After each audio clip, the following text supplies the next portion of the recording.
Karibu tena mtazamaji kwenye sehemu ya pili, ikiwa sasa imetimia saa 5:30. Tunaingia moja kwa moja kwenye mjadala, na hii leo ikiwa ni siku ya Jumanne, huwa tunaangazia masuala kuhusiana na hali ya afya, jinsi ilivyo humu nchini, aina tofauti ya magonjwa. Na hii leo tunatilia mkazo swala la magonjwa yasiyoambukizwa, tukiangazia sana ugonjwa wa kisukari pamoja na shinikizo la damu. Je, kuna uhusiano wote kati ya magonjwa hayo mawili? Ninaye daktari hapa kwenye studio, anafahamika sana kama Daktari Moses Mwangi, ni mwanafamasia na pia ni mtaalamu wa magonjwa yasiyoambukizwa. Karibu sana daktari. Asante sana. Na kusalimu na nasalimia wasikilizaji wote mahali na watazamaji pia. Na watazamaji pia. Hamjambo. Aya, wamesalimika, tumesalimika sote. Asante sana daktari. Kwa kweli tunaangazia swala la ugonjwa wa kisukari pamoja na shinikizo la damu. Visa vimeendelea kuwa vinaongezeka, idadi ya maambukizi inaongezeka. Tatizo kuu liko wapi? Ni nini ambacho haswa kinasababisha visa hivi kuongezeka? Na pia kuna uhusiano kati ya kisukari na shinikizo la damu. Kwa mtazamaji, iwapo haufahamu shinikizo la damu, ni hypertension kwa lugha ya Kimombo. Daktari, sasa tufahamishe. Asante sana. Kwanza tuseme ya kwamba katika dunia nzima magonjwa yasiyoambukizwa sasa ndio inaendelea kuwa shida sana katika afya ya dunia. Na hao magonjwa sukari au damu, sukari kupanda kwa damu, diabetes, hiyo ndio ambaye ni kubwa zaidi na inaongezeka zaidi ya magonjwa yale mengine. Kuna magonjwa kama hypertension, kuna ugonjwa kama cancer, saratani, ugonjwa wa kifua, chronic respiratory diseases kama asthma. Hiyo magonjwa yote, sukari au kupanda sukari kwa damu ndio number 1. Katika mwaka wa 2021 dunia yote diabetes ilikuwa responsible ya 1.6 million deaths. Na miaka ya 1990s dunia yote kulikuwa na watu kama 200 million ambao walikuwa wakiishi na sukari. Katika mwaka wa 2022 imepanda zaidi ya 800 million watu wanaoishi na kisukari. Na hapa Kenya ni hivyo hivyo tu. Tumeona sana sana tukiangalia katika nchi nzima, miaka 10 iliyopita ni watu 5 kwa 100. Nyumba 5, ukihesabu nyumba hii 5 kwa 100 katika Kenya walikuwa kuna mtu ako na maradhi anaishi na sukari. Sasa hivi ni zaidi ya 14 kwa 100. Hiyo ni kusema ya kwamba hii ugonjwa unaeneza sana. Na hii ugonjwa unaeneza namna hiyo ni na magonjwa hayo mengine yasiyo kuambukizana ni kwa sababu ya mabadiliko katika vile tunaishi, lifestyle. Kabla hatujaangalia kuhusu mtindo wa maisha, kile ambacho kinachangia, kwa sababu lazima kuna sababu, mbona idadi hii inaongezeka kutoka watu 5 kwa 100 sasa tumefikia watu 14 kwa 100 kwa katika boma nyingi hapa nchini? Wengi ni akina nani? Ni watu wazima, ni wazee, ni watoto, ama ni walio katika umri wa wastani, ni vijana? Wengi ni akina nani? Wengi ni watu wazima. Hii ugonjwa ni mara mbili. Kuna ugonjwa ule unapata watoto chini ya miaka 12, inaitwa type 1 diabetes. Na hiyo ni kwa sababu pengine mtoto pancreas, hiyo mahali insulin inatolewa, pengine iko na shida, haitoi insulin, au kuna shida nyingine. Hiyo ni type 1. Na pia hiyo tukiangalia percentage pia hiyo inaongezeka, lakini sio zaidi ya ile tunaita type 2 ambayo pia tunaita maturity onset diabetes. Inawapata watu kulingana na vile wanaendelea kukua wazee.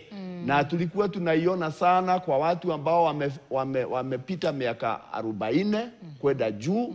Lakini sasa hiyo type 2 diabetes tumeiona hata kwa watu wakiwa miaka ya teenage, miaka 19, 20. Kwa hivyo hiyo ni kusema hata wakati type 2 ilikuwa inaingia kwa wazee zaidi ya 40, sasa hiyo miaka imeshuka mpaka tunaiona kwa watu wa 20s na 30s. Na hiyo ni kuonyesha ya kwamba ni kwa sababu society yote tunabadilisha vile tunaishi, ile chakula tunakula, diet, vile tunaishi. Siku hizi kazi tunafanya tukiketi, watu wanaketi kwa kompyuta, wanashida mchana mzima. Kwa hivyo kutofanya kitu tunaita physical activity, kutembea na miguu ile tulipatiwa na Mungu,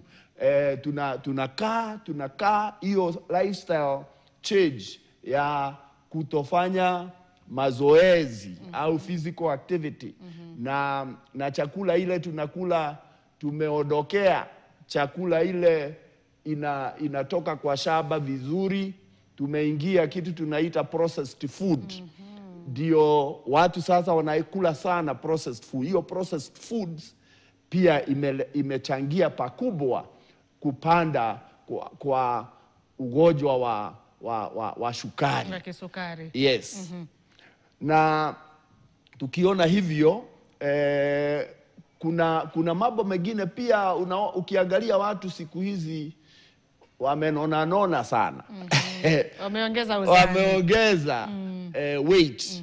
Na kulingana na vile urefu wako huko, hiyo ni kusema mifupa yako kama uko mrefu inaweza kuchukua nyama nyingi.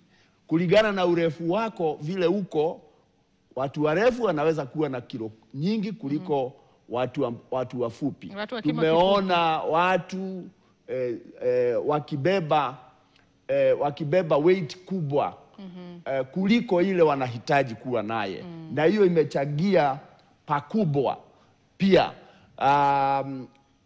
Halafu mambo ingine ni mambo ya kufuta sigara, kufuta tobacco. Hiyo pia inachangia mambo ya kuongezeka kwa shukari. Kwa hivyo in summary tunaweza kusema jambo moja tumebadilisha sana ni chakula. Chakula ile tunakula sio healthy kuliko vile tulikuwa tunakula zamani. Ni vile jambo la pili ni vile tumeendelea kukaa badala ya kufanya physical activity.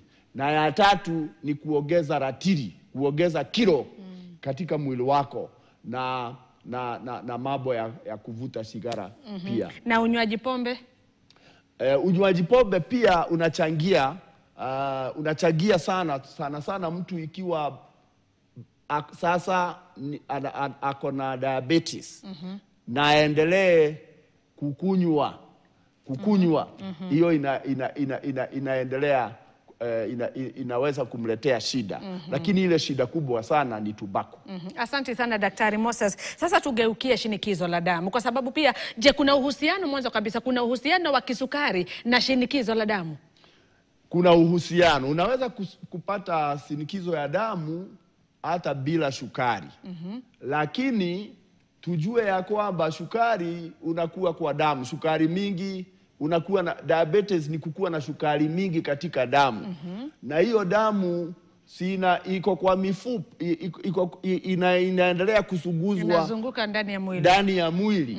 Na kama una shukari mwingi, hiyo ni kusema ya kwamba damu yako haiendi na iko na viscosity ya kwenda vile bila shukari.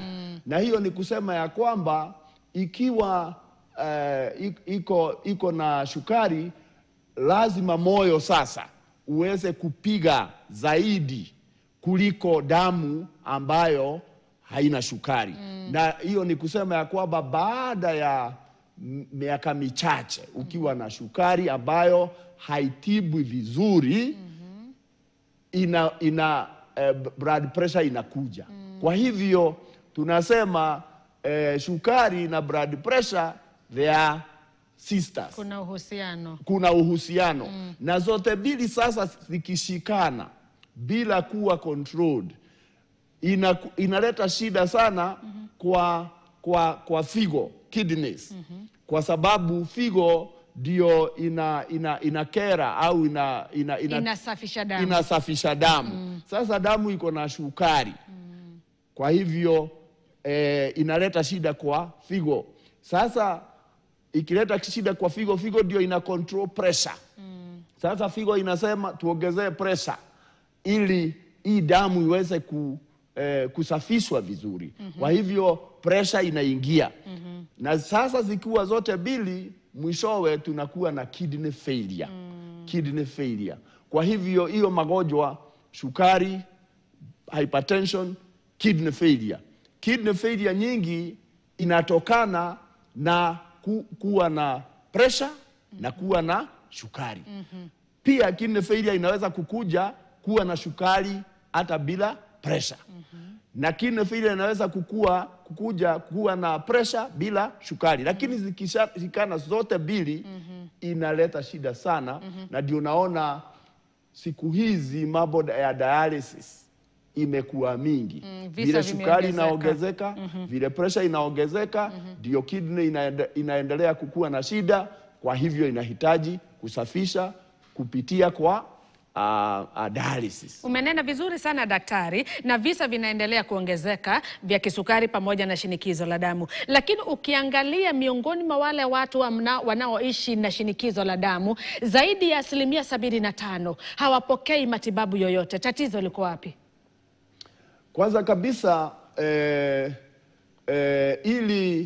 ili ujue uko na shukari au uko na shinikizo ya damu, mara nyingi umekaa naye kwa muda kwa sababu mwili unajipanga bila kwenda hospitali. Na siku hizi ukienda hospitali hata ikiwa ni homa uko nayo, lazima upitie kitu tunaita triage.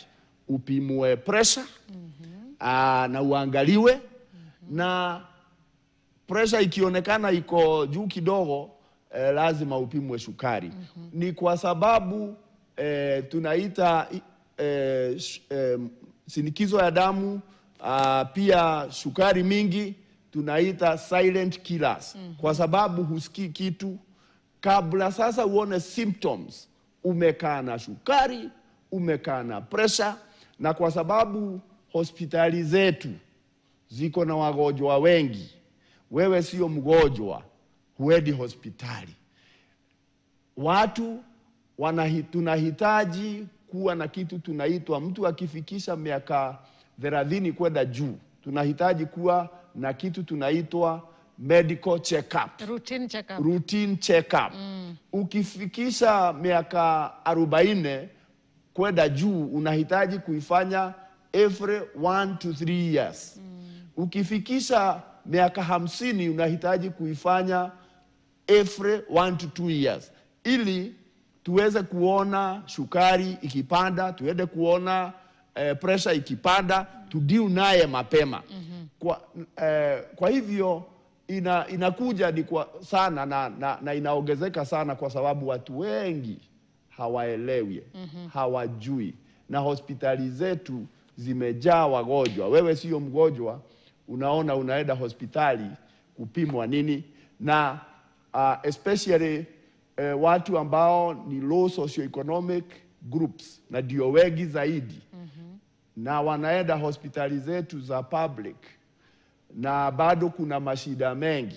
Kwa hivyo unaona watu wanaenda hospitali sasa wakati wako wagonjwa na ugonjwa umeenea na pengine umeharibu. Kwa sababu shukari ikikaa sana kwa mwili inaleta mashida mengi. Mtu inaweza kuchoma retina ya macho ukue blind. Inaweza kuleta shida ya figo, kidney failure.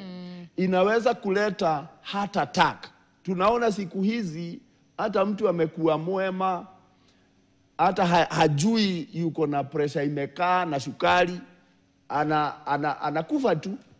Unaona ni heart attack. na hiyo inaweza kuletwa na sukari, na pia stroke. Na sukari ikikaa sana mwili inaleta shida kwa miguu. Unaanza kukua na vidoda ambayo haiponi. Inahitaji sasa kukatwa mguu. Hiyo inaitwa amputation. Kwa hivyo hizo shida zinaletwa na sukari mingi kwa damu.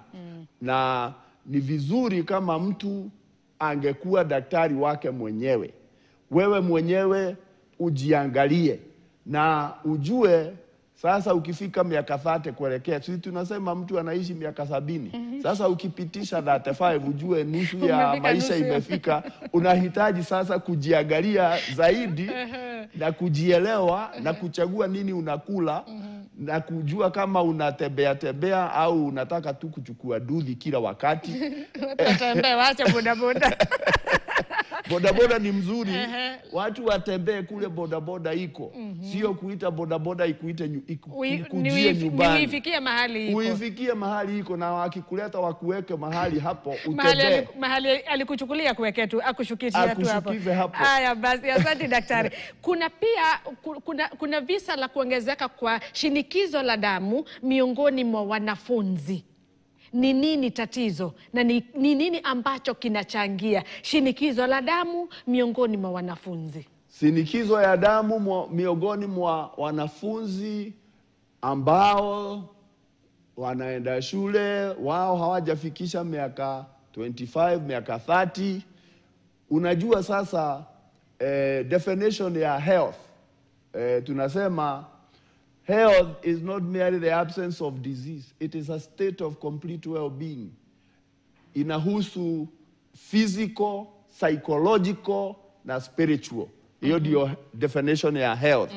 Sasa katika jamii kuna mambo kubwa ambayo imekuja. Unajua wanafunzi wengi wanaishi katika nyumba ambayo mama na baba hawaelewani. Hawa wanafunzi wanaona haya mambo na inawasubua. Wanaona hata sasa katika nyumba, zamani tulikuwa tunajua hakuna ugomvi wa mama na baba mbele ya watoto. Sasa watoto hii mambo wanaichukua, inaongeza stress. Halafu kuna shida zingine. Unajua sasa kitu ingine ambayo inaongezeka ni kitu tunaita mental health. Kumekuwa na hata vile tuko katika society yetu, kuko na violence kubwa sana kila mahali. Hata siku ya leo unaona watu wanaandamana au mambo kama hayo. Inawafanya wanafunzi wafikirie. Wengine wanasoma, wamemaliza shule, hawajaenda mahali. Sasa hao wako shule, mtu anajiuliza ninasoma ya nini? Mambo kama hayo ambayo imeleta shida katika society, inaleta stress levels ziko high, na hiyo inachangia kuongezeka kwa shinikizo ya damu, kuongezeka kwa sukari, kuongezeka za haya magonjwa yote ambayo sio ya kuambukizwa. Ni kwa sababu na economy ikuwa baya kama vile iko. Wanafunzi wanaangalia mama yao, wanaangalia baba yao, wanaona hata yeye ako na shida hata kulipa fedha ya shule. Wanaelewa hata igawa wanaona kuna shida, pengine walikuwa wanakula 3 meals a day. Sasa wanaona zimekatwa.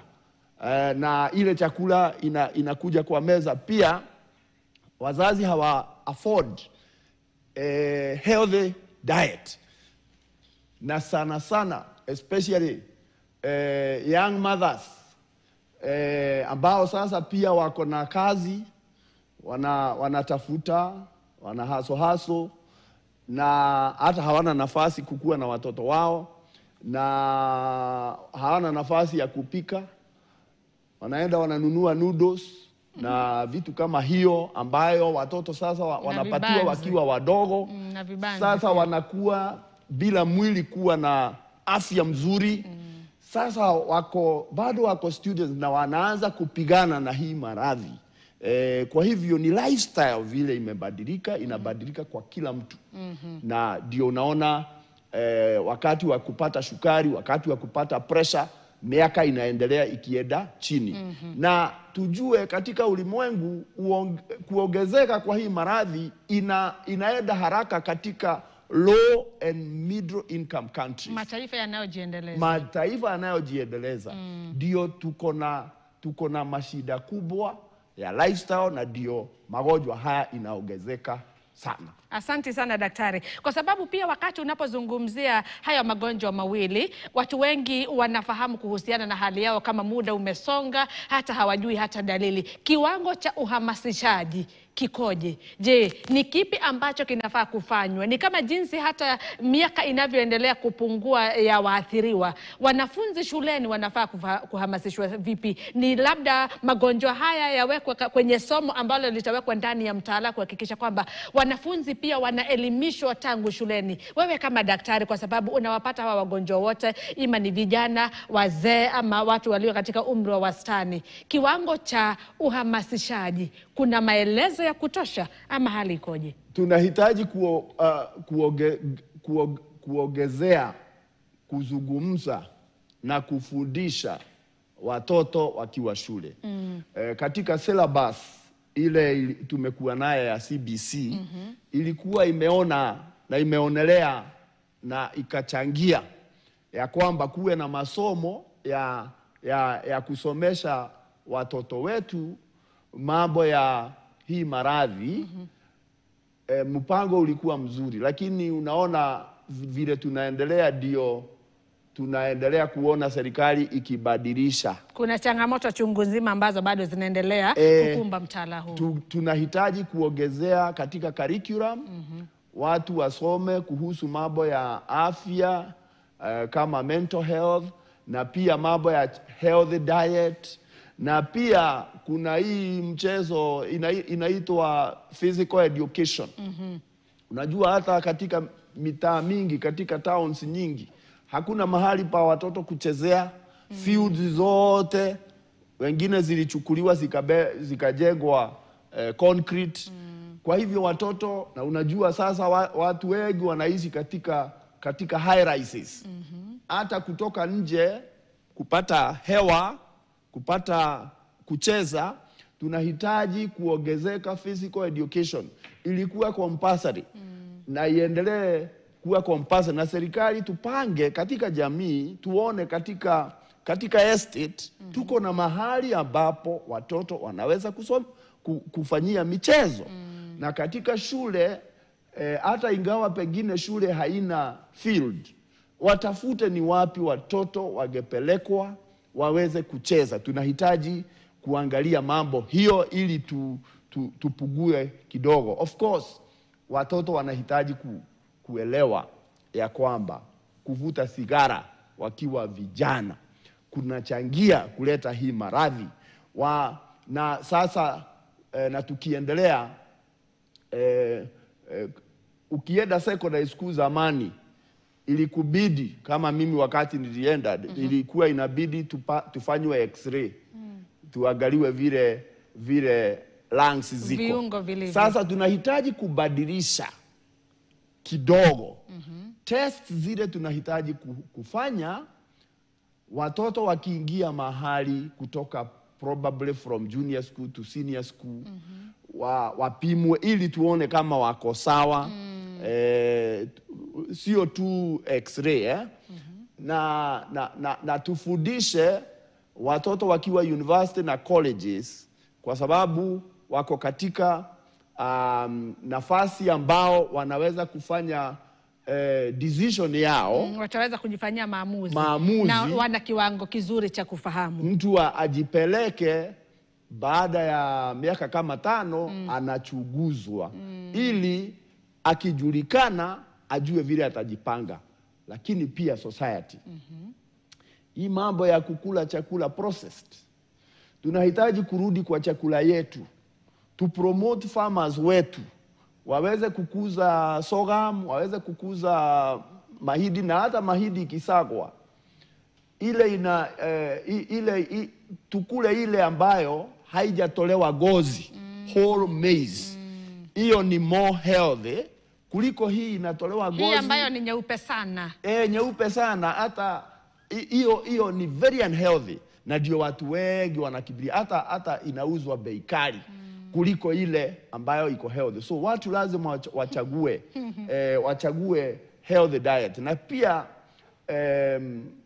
tujue watu wetu walikuwa wanajua kama ninakuza mahidi ninaiondoa kwa saba wakati iko dry na inawekwa vizuri ili isichukue vitu vingine inaitwa aflatoxin ambayo inakuja, na hiyo yote inachagia kama hiyo aflatoxin. Na tumeona ikiongezeka pia, kwa sababu watu hawaelewi vizuri pia. Kama ni tomato na ile chakula tunakula, zamani watu walijua nikiweka dawa inakaa inaharibu.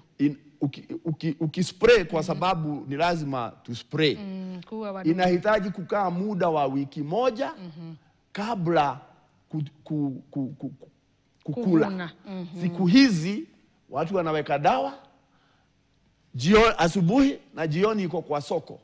Na watu wakitoka kazi wanakatakatiwa, anaenda anapika. Hizo zote chemical, hizo zote zinaingia kwa mwili, zote zinachangia. Unsafe food pia inachangia hii maradhi ambayo tumeona ikienda juu sana. Kwa hivyo pia nidhamu kati ya wakulima na wafanyi biashara inahitajika sana, kwa sababu wengi ndio pia ambao wanakosea na kukipeleka kile chakula sokoni wakijua kwamba chakula chenyewe sio salama. Wanapeleka sokoni, wao hawaelewi sio salama. Wao ni, unajua siku hizi hata nchi yetu watu wanapenda pesa sana. Yeye anajua mimi hii ndio nitauza, na wengine wanauza na ni chakula mzuri, wanaenda wanunua processed ambayo sio mzuri. So farmers wanahitaji kuelimishwa, waelewe ni kwa nini tunasema dawa ukiweka usipeleke soko, ugoje. Wakielewa, nafikiri watajua ya kwamba ni vyema kupatia muda ili hii magonjwa, kwa sababu ni mtoto wake anaweza kuwa ako university au ako shule fulani, ni wao watapikiwa hiyo umepeleka na itakurudia, kwa sababu sasa hii magonjwa ikikuja, unajua inakuwa very expensive na watu wanateseka sana. Kwa hivyo ni lazima mtu ajue nikitenda vyema ninajitendea mimi mwenyewe. Yes. Usifikiria kwamba wamtendea mwingine. Yes. Ni wewe binafsi. Asanti sana Daktari Moses Mwangi, bila shaka umeweza kutuelimisha mengi sana kuhusiana na kisukari pamoja na shinikizo la damu, na wakati mwingine nitakuita na afisa kutoka Wizara ya Afya ili muweze haswa hapa kwa dawa ambazo zinanyunyiziwa mimea shambani. Atatuelezea kuhusiana na athari katika mimea, na wewe pia utakuwa unatuelezea athari kwa binadamu. Asanti sana daktari, muda bila shaka umetamatika. Mtazamaji, kufikia hapa natamatisha mada ya kwanza ambayo ilikuwa ni kuhusiana na magonjwa yasiyoambukizwa, tukiangazia kisukari pamoja na shinikizo la damu. Nachukua pumziko fupi mno. Katika muda ujao wa kitu kama dakika 2 hivi, mwendo wa saa 6 kamili, nitakuwa naingia na mjadala mwingine kuhusiana na usafi na afya wakati wa hedhi, ikizingatiwa kwamba Kenya itajumuika na mataifa mengine ulimwenguni wiki ijayo tarehe 28 kuadhimisha siku ya hedhi duniani. Usiende mbali.